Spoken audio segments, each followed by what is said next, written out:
نحمده ونصلي على رسوله الكريم اما بعد بسم اللہ الرحمن الرحیم السلام علیکم ورحمۃ اللہ وبرکاتہ۔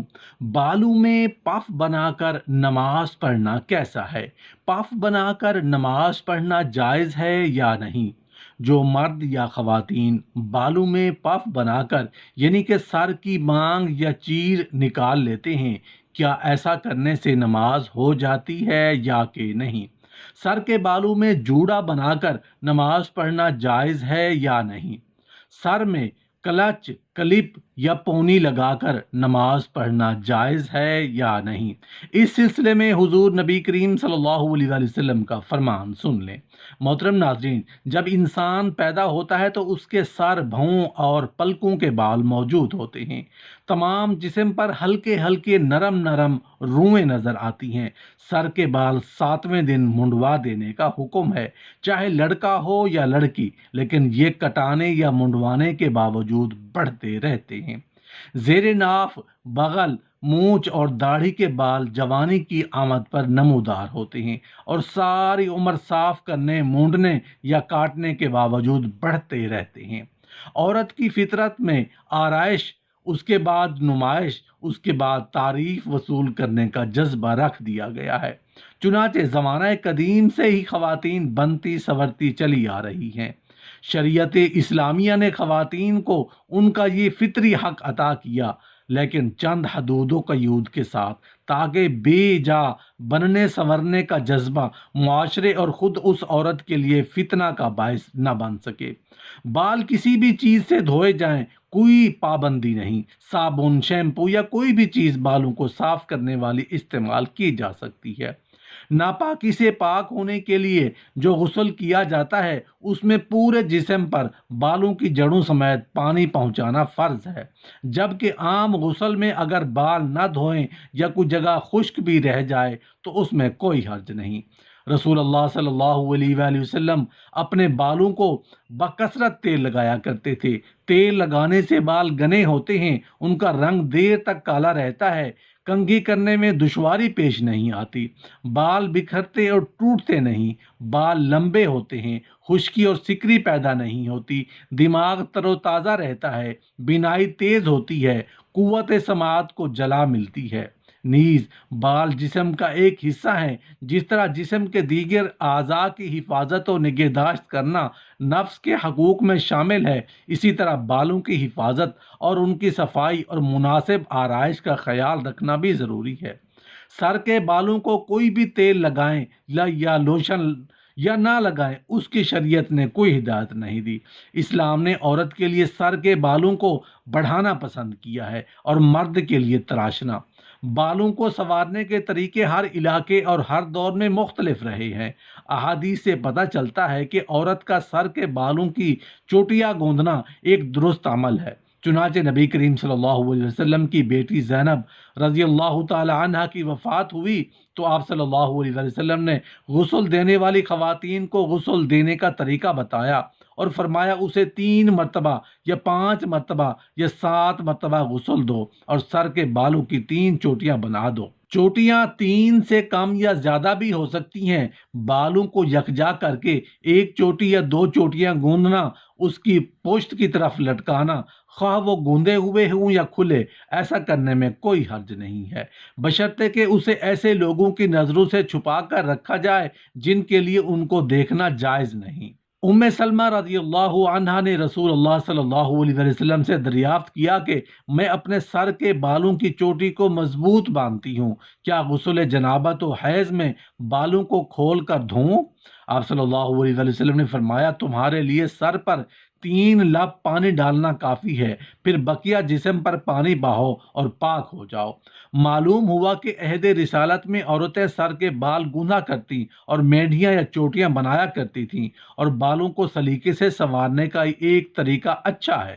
بال گوندھے یا بندھے ہوئے ہونے یا نہ ہونے سے نہ تو کام کاج کے دوران بکھر کر سامنے کی طرف آتے ہیں اور نہ ہی ٹوٹ کر کھانے پینے کی اشیاء میں گرتے ہیں۔ بال گوندنے سے ان میں جوئیں اور گندگی نسبتاً کم پڑتے ہیں۔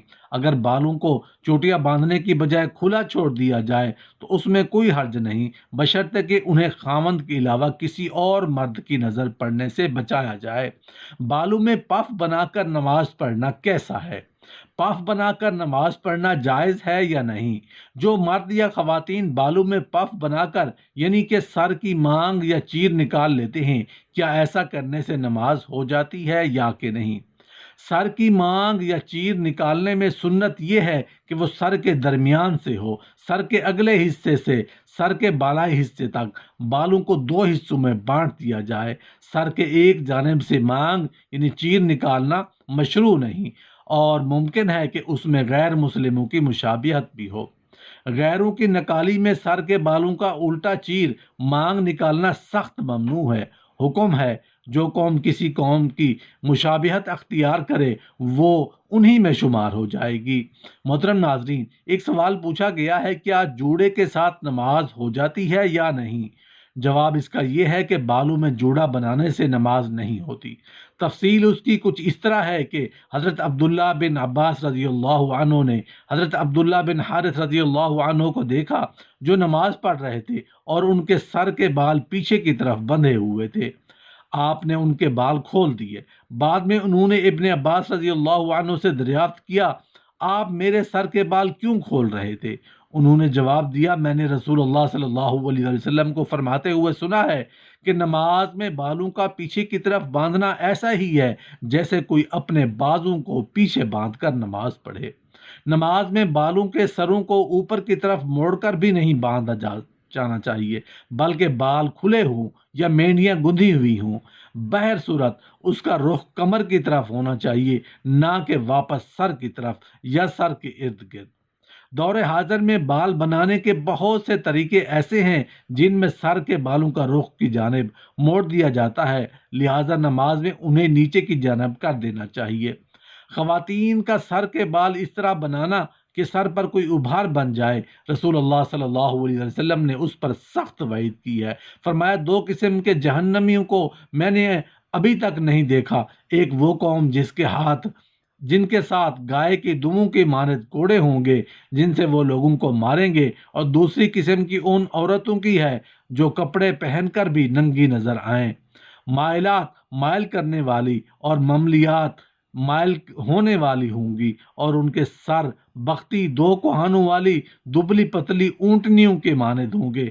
وہ جنت میں داخل نہ ہوں گے اور نہ ہی اس کی خوشبو پائیں گے، جبکہ اس کی خوشبو اتنی مسافت سے سونگھ لی جاتی ہے۔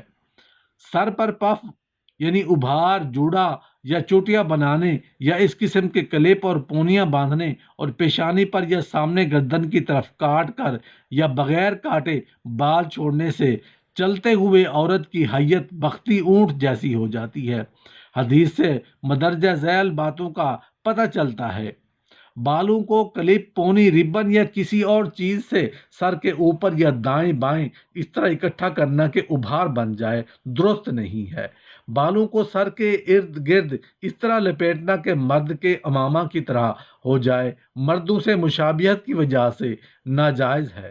سر کے اوپر سے لے کر ان کی گدی کی طرف ایک ساتھ لپیٹنا، سر کے اوپر گچھا بنانا فرنگی عورتوں کی مشابہت کی وجہ سے ناجائز ہے۔ اگر کلپ، پونی، ربن یا پن وغیرہ اتنا بڑا کہ سر پر ابھار بن جائے تو اس کا استعمال بھی درست نہیں۔ اگر کلپ، پونی، ربن، پن وغیرہ سے ابھار نہیں بنتا تو پھر درست ہے، بلکہ بال باندھنے کے لیے یہ عورتوں کی ضرورت ہے۔ ابن حسیم رحمت اللہ علیہ کہتے ہیں کہ اگر گدی پر ابھار بن جائے تو درست ہے، لیکن گھر سے باہر جاتے ہوئے برقع یا چادر میں سے نمایاں ہو تو بے پردگی کی وجہ سے جائز نہیں۔